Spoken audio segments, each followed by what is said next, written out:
It's Ashley Rousey here from Florida Man Residential, and you know what time it is. It's preventative maintenance and cleaning. Okay, so just going to go ahead and start this dishwasher for a cleaning cycle, but don't forget to top off your rinse aid. And also there is a filter right here that you want to pull out. You're going to pull this out and rinse it. So we're going to do that.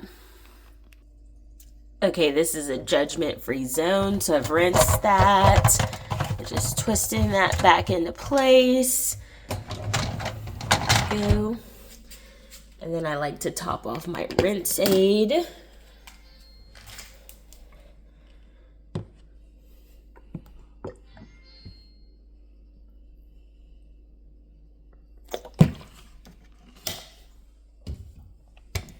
Good to go.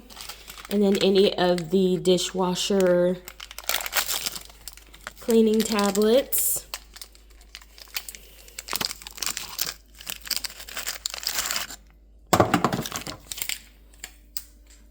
And then you're going to set it for cleaning. I'm choosing my soak and clean method.